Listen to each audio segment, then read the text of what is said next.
Niger, Africa is prepared for an all-out conflict. Regardless of all of the outside pressures from France, United States, and other African nations, they do not care. They will not reinstate their former president. They have drawn the lines. They are prepared for conflict. And there are many parties involved. We have all of ECOWAS. You have U.S. Marines at the embassy still within Niger. You have about 1,000 other troops who fly drones, who are U.S. Special Forces. You have the French military who's being kicked out of Niger. You have Wagner Group, who is backed by Russia, who is prepared to fight in Niger. Things are getting very messy, but it all starts with closing the airspace in Niger, as most countries do when they prepare for conflict. Residents in Niger's capital took over roundabouts and road intersections on the way to the presidential palace Saturday night into Sunday early hours. They were supporting the Niger military junta and undaunted by the threat of military intervention by West Africa's regional bloc. This demonstrator says he believes France is behind the Economic Community of West Africa, or ECOWAS, and want to attack the country. If there's one country that Niger cannot stand, it's France. That's why they're kicking them all out. A lot of people in Niger see France as the reason why Niger is one of the poorest countries in the world and why they are one of the most unstable countries in the world. The junta has said it will not cave in to external pressure to stand down. The July 26th power grab is the 7th coup in West and Central Africa in 3 years. It has rocked the Western Sahel region. Defense chiefs of the ECOWAS agreed on military action, including when and where to strike, if the detained President Mohamed Bazoum was not released and reinstated by Sunday. Now, what's interesting to me is that Niger seems to be extremely confident in not standing down, regardless of all of ECOWAS banding together and willing to send in their militaries into Niger. Now, I will say this, you do have the countries of Mali and Burkina Faso who are willing to stand up for Niger. So Niger is not all alone. They also have the mercenary group Wagner, who's prepared to also fight on behalf of Niger. We'll get to that in a minute. Nonetheless, though, all parties are willing to go into Niger and hopefully reinstate their president. Meanwhile, Italy said on Sunday it had reduced the number of troops it has in Niger to make room in its military base for civilians who may need protection.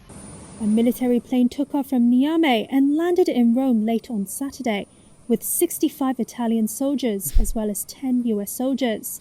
That's according to the Italian Defense Ministry. Whoa, whoa, whoa, 10 U.S. soldiers are riding with Italian soldiers. Is the U.S. military secretly trying to leave Niger? No, just a little bit of insight because I know some of you are going to catch this and we might as well educate you while we can. It's not uncommon for other militaries to try hopping a ride with another military. It saves some money, and also there is a massive U.S. military base within Italy, so it's not uncommon for U.S. troops to travel with Italians, Romanians with the U.S., etc.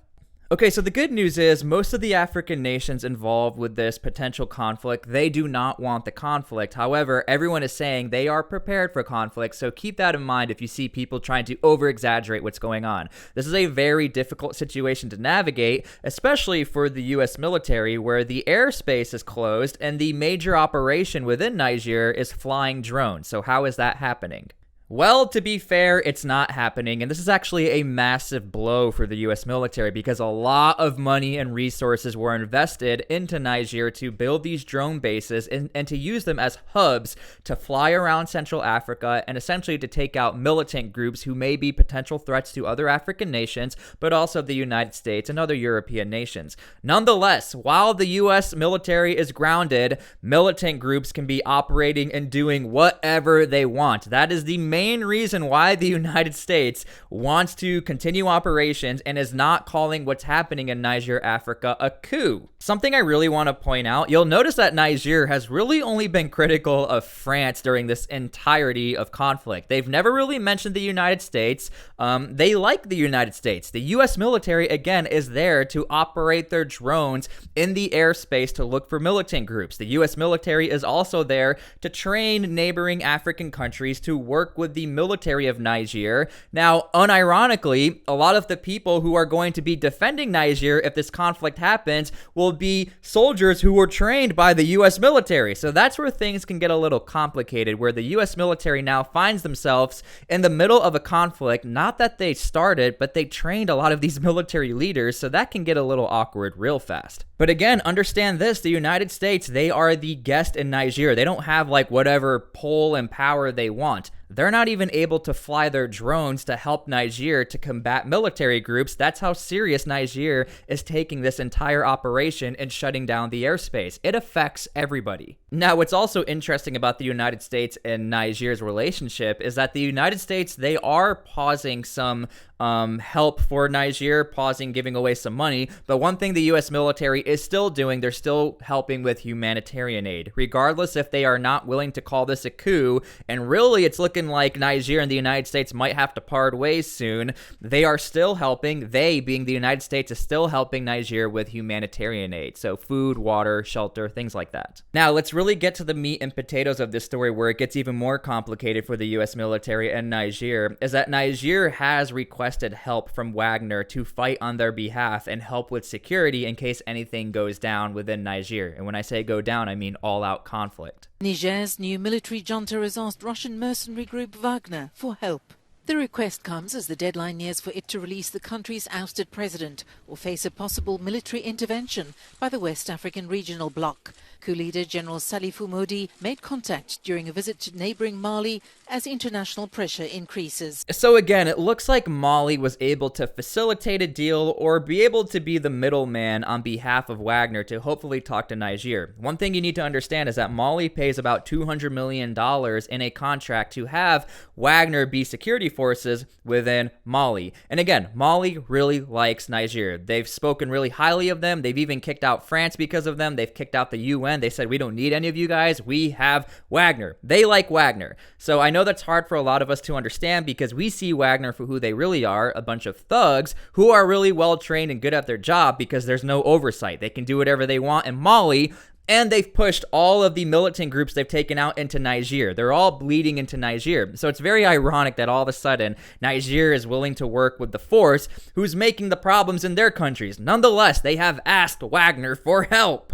Now, Russia did recently have an African summit where they were willing to work with African nations, give them free money, give them free food to show how much Russia is willing to work within Africa. In fact, Burkina Faso and Mali highly praised Russia, called them brothers of Africa. Nonetheless, right there is Mr. Prigozhin, who's the head of Wagner. He has already hinted and sort of joked about wanting to work with Niger. He praised the coup and he said, kick those colonizers out. So we do have evidence that Wagner already might be working with Niger or is working towards a contract and a deal to work with Niger, or at least through Mali. So we know there's some sort of connection, but here's where the connection gets even more crazy. If Wagner decides to put boots on the ground in Niger, this would not be the first time where you had Wagner troops and militiamen potentially go face-to-face with the U.S. military special forces and their drone assets or air assets. This is so ironic. Back in 2018, Wagner decided it'd be a great idea in Syria to try poking the bear with the stick. They decided to launch an all-out attack on a U.S. Special Forces outpost, not realizing that the U.S. Special Forces are trained to fight with like the bare minimum. But here's the thing, the U.S. Special Forces at that time had like all air assets and were prepared for an all-out battle. They decimated Wagner to the point where there was radio chatter saying, we need to get out of here, they're destroying us, everybody evacuate. So Wagner putting up this memorial on behalf of the Wagner fighters that were all taken out by U.S. Special Forces, now they find themselves in another potential situation where they might go toe-to-toe again within Niger against other U.S. Special Forces who are based in Niger. Coup leader Abdurrahman Chiani says he won't bow to pressure and is promising a peaceful transition to democratic elections. He's warned any military intervention will be met with force. Analysts say the Economic Community of West African States, or ECOWAS, faces a challenge. It's an uphill climb, nothing easy about it. And we do have the risk of a regional war here. I think a lot of people are missing the mark in that it is not easy to plan for a military invasion. Look, I am not an armchair warrior, but I know enough history and have studied enough to realize that there is a lot of planning when you want to just go and invade another country. Now, look, we love to generalize Africa as like one unified country and they all have the same languages and the same cultures. This is simply not true. Something that ECOWAS is going to have to find out is how are they all going to work together and do their battle drills together? Like, you can't just line up a bunch of tanks and all of a sudden think, hey, we're going to go in a massive column formation. We all know what we're doing. But the back four tanks are from another country who are like, we don't know how to do this. This is not how we train. So I think a lot of people assume, well, if we have all of these ECOWAS countries, these African nations who just send all of their troops, bordering Niger, I don't think it's that simple. In fact, Niger has the advantage where they've already worked with Mali, they've worked with Burkina Faso because they all fight a common enemy with militant groups, and they've all trained together within Niger. So I think they actually hold the advantage on being on the defensive, being on their home territory, speaking a common language, having the same battle drills, while all of these other countries are going to have to figure it out. You have to understand this, even in the US military, before you go out and deploy or go out or do an operation, even when SEAL Team 6 went out to go take out Osama, they trained for almost a month before they did that operation that lasted like not even an hour. So there needs to be some training or preparation. It just looks like these African nations are like, yeah, send everybody we have, we're good to go. We have all of these battle plans. Niger is one of the world's poorest countries and relies heavily on financial support from Western backers and ECOWAS. Most of that aid has been frozen because of the coup. Prices for basic goods are soaring. There are also rolling power cuts after Nigeria cut electricity supplies.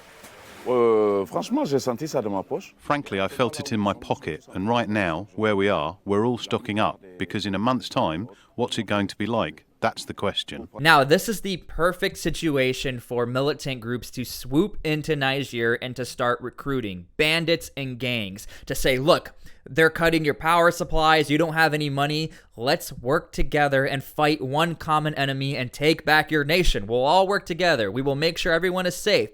We can't trust our economy and governments. Let's work under one religion. And that's what the United States is terrified of. This is not a good situation all around. And the people of Niger are really being taken advantage of, which is terrible. These people are just trying to live in one of the poorest countries in the world. And it's almost like they don't know who to hate. Do we hate France? Do we hate these militant groups? Do we hate our former president? What is the United States doing to help us? And so it's a terrible situation all around. But again, I really want to reiterate, this is the perfect area for militant groups to start recruiting. And we might even see some militant groups uprising, and who knows whose side they're going to fight on. Anyway, that is the video. Leave your comments and opinions down below and let me know what you think of this entire situation. I'm trying to dumb this down for everybody who has no idea what's going on because we never hear about Africa. It's only in a bad sense, never in a good sense. Understand this, we cannot portray Africa as a terrible organization of nations. They are a lot of great people in Africa, a lot of great things happening in Africa. This is not one of them, and unfortunately, Niger, it looks like there's going to be an all-out conflict, and many people are going to be involved, and the United States is smack dab in the middle of it. I have no idea what the U.S. military is going to do. If I had to guess, because I don't like to be a fence rider, I think they're going to end up evacuating. They don't have a choice, which is unfortunate because we've invested hundreds of millions of dollars, a lot of manpower, blood, sweat, and tears have gone into Niger to fight on their behalf of other militant groups, and it looks like it's all fading away.